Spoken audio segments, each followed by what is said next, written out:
बना हुआ है। ये आप देखिए, ये यहाँ पर इस तरह से मांग की जा रही है वो अमित शाह इसे लेकर से माफी मांगे। मनोहर केसरी, इंडिया न्यूज दिल्ली।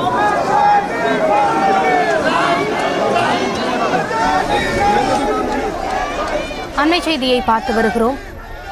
நாடாளுமன்றத்தில் எதிர்க்கட்சி எம்பிக்கள் மீண்டும் போராட்டத்தில் ஈடுபட்டு இருக்கிறார்கள். அது குறித்தான அண்மை செய்தியை பார்த்து வருகிறோம். நாடாளுமன்ற வளாகத்தில் போராட்டத்தில் ஈடுபட்ட போது மிரட்டியதாகவும் புகார் தெரிவித்திருக்கிறார்கள். அது குறித்தான காட்சிகளையும் பார்த்து வரக்கூடிய சூழலில் விவரங்களை வழங்குவதற்காக இணைகிறார் எமது செய்தியாளர் ராஜேஷ். எதிர்க்கட்சி எம்பிக்கள் மீண்டும் போராட்டத்தில் ஈடுபட்டிருக்கிறார்கள்.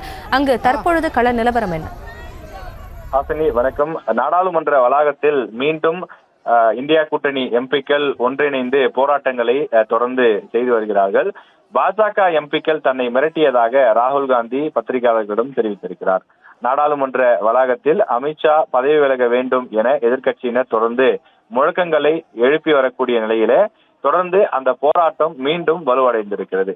நாடாளுமன்ற வளாகத்தில் அமர்ந்து ஜெய் பீம் என்று சொல்லி அவர்கள் முழக்கங்களை எழுப்பி வருகிறார்கள். நாடாளுமன்றத்தின் மதில் மேல் ஏறி நின்றும் தொடர்ந்து அம்பேத்கர் தொடர்பான கோஷங்களை எழுப்பி வருகிறார்கள்.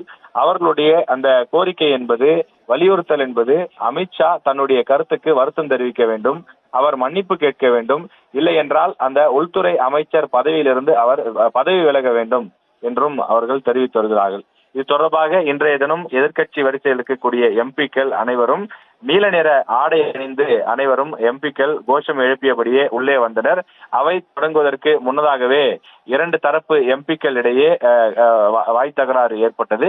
பிறகு அது கைகலப்பாகவும் மாறிய நிலையில் ஒரு சில எம்பிக்கள் கைகளால் தள்ளிவிட்டுக் கொண்டனர். அப்போது பாஜக எம்பி ஒருவரது மண்டை உடைந்து ரத்தம் கொட்டியது. உடனடியாக அவரை வீல் சேரில் அமர வைத்து தலையில் துணி வைத்து ரத்தம் மேற்கொண்டு சிந்தாதபடி அவரை அழுத்தி பிடித்து முதலுதவி கொடுப்பதற்காக மருத்துவ அறைக்கு அழைத்து சென்றனர். செல்லும் வழியில் அவர் பேட்டி கொடுத்தார். ராகுல் காந்தி தன்னை தள்ளிவிட்டதாக அவர் குறிப்பிட்டிருந்தார். இது தொடர்பாக ராகுல் காந்தி விளக்கம் அளிக்கையிலே பாஜக எம்பிக்கள் தன்னை மிரட்டியதாகவும் தன்னுடைய கையை சில பேர் பிடித்துக் கொண்டதாகவும் அவர் குறிப்பிட்டிருந்தார். நாடாளுமன்ற வளாகத்திற்குள் அமர்ந்து மீண்டும் இந்த போராட்டத்தை முன்னெடுத்திருக்கிறார்கள். முன்னதாக அடிப்பட்ட பாஜக எம்பியை நேரில் சந்திப்பதற்காக ராகுல் காந்தி சென்றார். அவரை நேரில் சென்றும் சந்தித்தார். அவர் உடன் இருந்த மற்ற எம்பிக்கள் அவரை நோக்கி ஆவேசமாக பேசினர். அதனால் ஒரு சில வினாடிகளிலே அந்த இடத்திலிருந்து அவர் அங்கிருந்து நகர்ந்து விட்டார். அவரை நேரில் பார்த்து ஆறுதல் சொல்வதற்காக சென்றதாக கூறப்படுகிறது. இந்த நிலையில் அங்கு அந்த உடன் இருந்தவர்கள் தொடர்ந்து ஆவேசமாக அவரை ராகுல் காந்தியை நோக்கி பேசக்கூடிய வகையிலே வார்த்தைகளை விட்டதனால் அவர் அங்கிருந்து புறப்பட்டு சென்று விட்டார். தற்போது மீண்டும் நாடாளுமன்ற வளாகத்தில் அம்பேத்கர் தொடர்பான கோஷங்களோடு அமித்ஷா பதவி விலக வேண்டும் என கண்டன முழக்கங்கள் எழுப்பப்பட்டு வருகிறது.